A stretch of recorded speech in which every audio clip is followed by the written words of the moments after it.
Good morning. Welcome to today's message. Oh, it is early. I hope everyone is doing well today. Got enough sleep, well rested, halfway through the week. This card's a little bit sticky today. So are my eyes.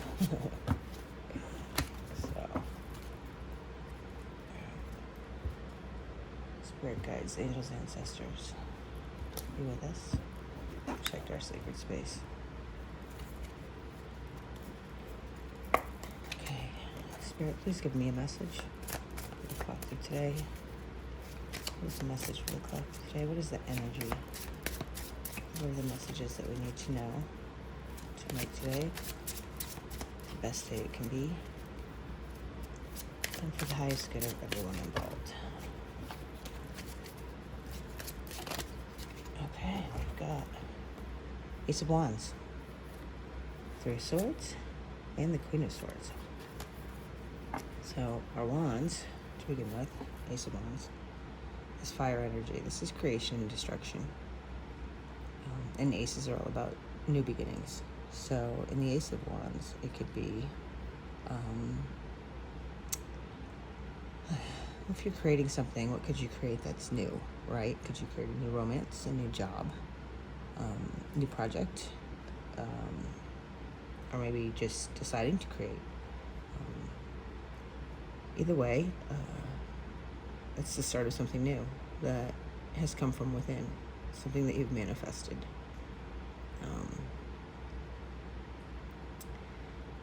For the purposes of this reading, I'm kind of seeing it as starting to notice that everything's connected. Do you see here how everything kind of almost looks like a chandelier, a lighter, spider web. And to me, a spider web is truly indicative of the collective as a whole, right? Because we're all connected and we all relate back to the same source. And this card to me today looks like she's beginning to create with that knowledge. So how would you create differently if you knew that what you did affected everybody else? Like the butterfly effect, right? If you knew that tapping your finger was going to cause an earthquake across the world, would you tap your finger? Maybe not. Maybe you'd think twice about it, right? And I think this is the beginning of starting to realize that everything you do affects everybody around you, and you're starting to take that very seriously. And the decisions that you make are affecting not only your future self, but your descendants and your ancestors. And she is going within, and she's really trying to make the best decisions she can for everyone involved. And I like that. I like that we're starting to think about things like that we're not selfishly thinking that we're the only people in the world, right? From there, we get the Three of Swords. So this card is not great. It is the heartbreak, the divorce, it's loss, right? This heart is clearly broken. However, I don't think this has to do with anybody other than the person in the card. I think that she is realizing that she's the only one that can ever break her own heart. And the fact that she has let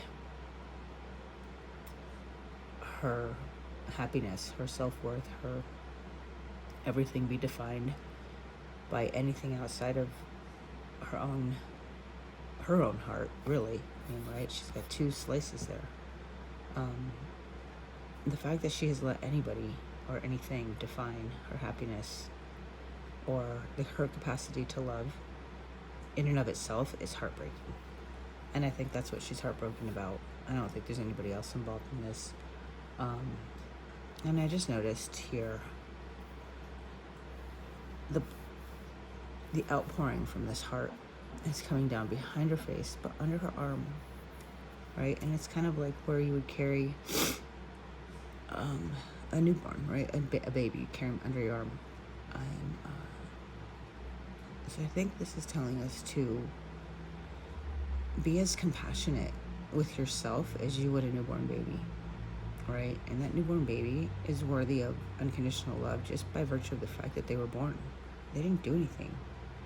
They didn't have to keep score. They didn't have to keep tally. There's no record of them having done XYZ in order to be worthy of love, right? They are, simply because they are.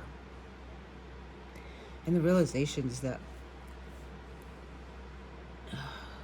her pain is truly caused only by her. She's the only one that can. And she's realizing it, and she's screaming at the fact that she has let so many people take that power away from her for so long. It's disappointing, it's heartbreaking, it's gut-wrenching. That's what it is. And so gut-wrenching, in fact. Do you see her tattoo?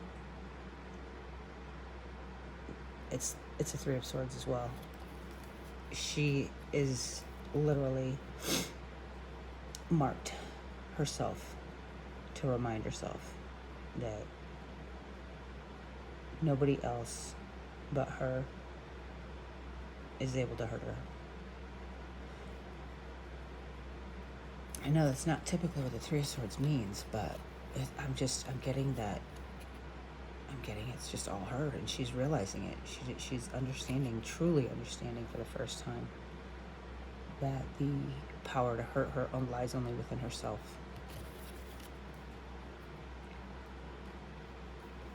And then we come to the Queen of Swords, and we all love the Queen of Swords, right? I love the Queen of Swords personally. I think she's just a badass bitch. I mean, look at her. She is sitting tall, right? She's got a sword, but it's not poised for anyone. It's there. She's making sure people know it's there, but she doesn't look like she would be any different if it wasn't sitting next to her, right? She's just an amazing, self-sufficient person. She's logical, and she's honest, and she rules herself. There's nobody in the world gonna tell her what to do or how to do it. So she's just amazing. I mean, I love getting the Queen of Swords. I aspire to be the Queen of Swords, and I know there's times when that energy isn't necessarily the energy we want, but excuse me. But for the most part, in the 3D world, this is the energy that we need to bring to the table if we're going to be taken seriously. I just noticed this little triangle symbol up here, and I know it's an astrological symbol, and I can't think of what it is off the top of my head right now. I'll have to look that up after, but I feel like it's significant. And it's blue, and it's the one that's by itself, and you've got the red and yellow supporting in the background. So I feel like that's your throat chakra. You know, really rely on your throat chakra. Open it up. I don't know what work needs to be done there, but your root and your sacral are in support of that.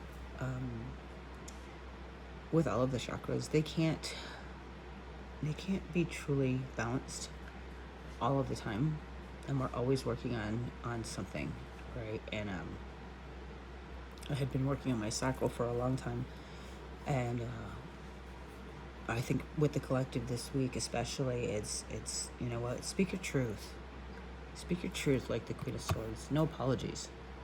Have confidence in what you have to say, and know that if you're going to be judged for it, whoever's judging you isn't worthy of your time. Or if you know, I'm going to take another approach to that. Maybe they're not worthy of your time, but maybe there's something that they need to learn from you. Maybe in them judging you, be a mirror, you know, let it reflect off of you, and be open to helping them see that whatever it is that they're judging you for is something that they need to heal within themselves. The Queen of Swords and her confidence and her honesty and true to herself, and she knows herself. She doesn't need anybody else to tell her anything. She knows her good and she knows her bad, and she has no issue with that. And if you do, and you're taking up issue with her for whatever, chances are that's your trigger. that's a trigger for you to look at. There's something there for you to fix and heal. And there's no reason that she can't help you, but she definitely isn't going to do it for you. And she's not going to let you project it onto her. So I love that energy. So for the reading so far, I mean, we've got brand new creation, right? Maybe new job, new love, whatever. It's just new. Three of Swords and the Queen of Swords. So we've got Wands, which is creative energy, and then we've got two intellectual energies. So let's see what comes out. Let's see what our... That's way too many. I'm sorry, guys. I'm not doing a 10-card drop the cross today. We'll see. What's our outcome? What's our outcome for the day now that we've realized that we are the creator, we can hurt, and we can be confident? Queen of Pentacles. Look at that, guys. We've got two queens here. We've got both queens. And queens are our mature energy. It is the mother energy. It's the nurturing energy, right? This Queen of Pentacles, she is so confident in that pentacle. She's not even looking at it. She's got tree branches above, and she's sitting in what looks like a pretty comfy chair, like a papasan chair. I would love that chair. Pentacles are our resources, right? Our earthly resources. And when we've got the Queen of Pentacles, we've got the mature person, the nurturing person, the mom of resources. So she is very resourceful. Her domestic skills are really what I look at with this card, as she is clearly very earthy, right? It almost looks like the branches are coming out of her. I guess if I look closely, it might just be indicative of type of crown, the Queen of the Earth. But she rules it, right? She's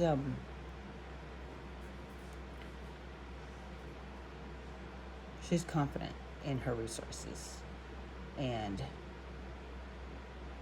I think in this card, she knows those resources are there, and she's confident that they'll be there. Sure, her eyes are closed. She's not looking. She's not checking to make sure nobody steals. She's not looking at the past. She's not looking at the future. She's looking within.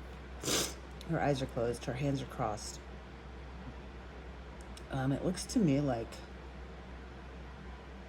based on my personal knowledge, she's reaching for that pentacle with her right hand, and her right hand is the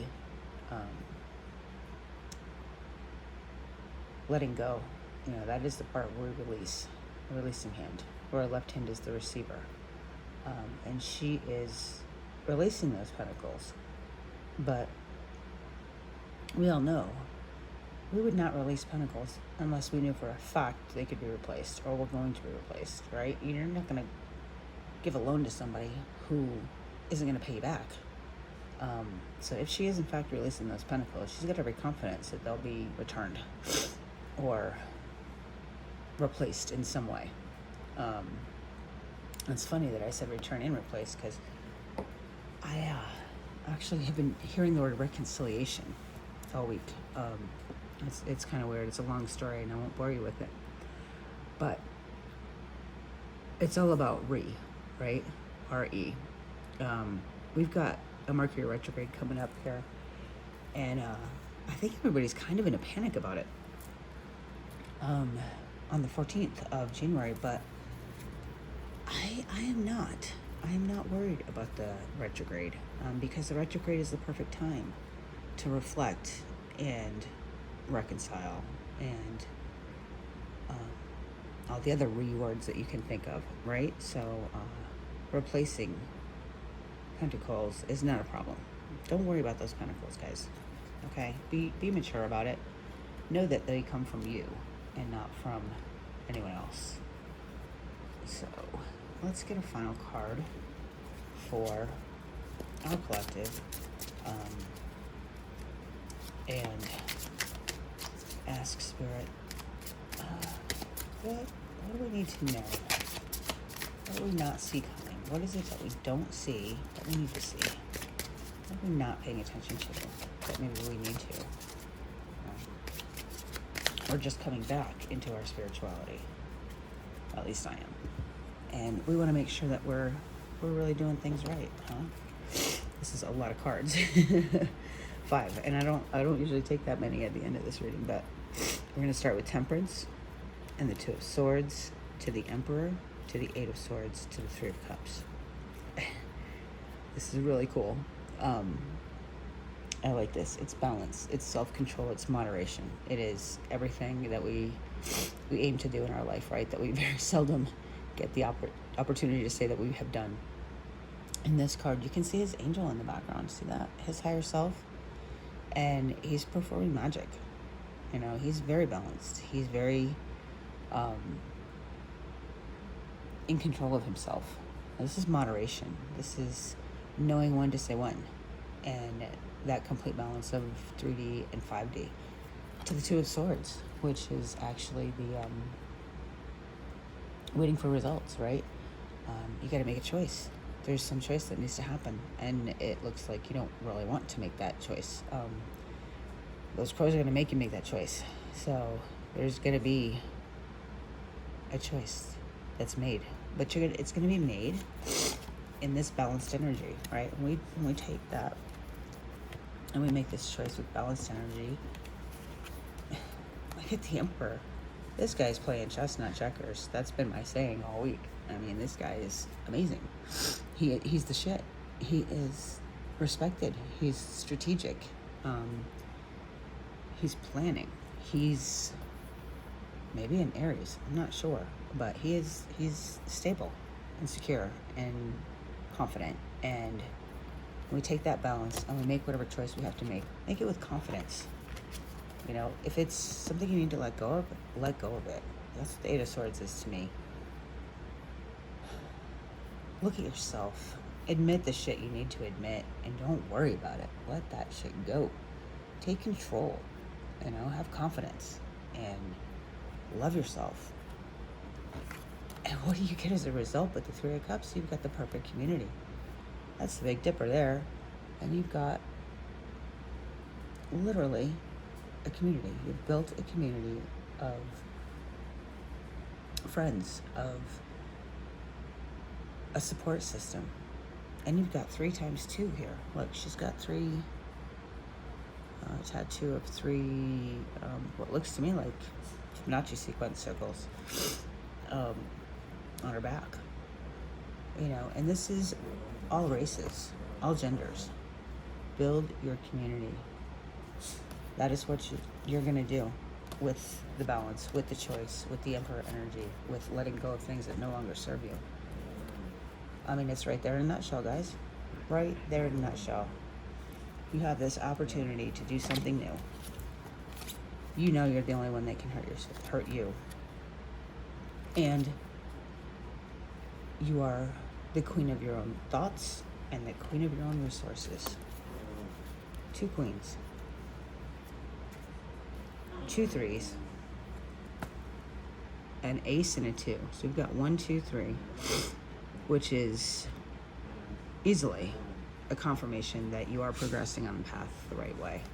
You've got 2 major arcana with the Emperor and Temperance. So what's happening now are major life lessons. They're major cycles. They are major things that are going to change the trajectory of your life. You know, you want to take 3 left turns, or do you want to take a right turn? They're all going to get you to the same place. One might be longer and have more scenery and maybe be a little less bumpy, and the other one might be a little faster, and it might be pretty bumpy. So the choice is yours, guys. The choice is yours, but you're going to get there. You are going to get there. And this is our goal, right? Serving humanity, being with our community, building that community, knowing that we can do that anywhere we go, at any time. So I love it for you guys. I love it for me too. So with that, I am going to close it. I hope that you guys have a wonderful day. and I will see you tomorrow.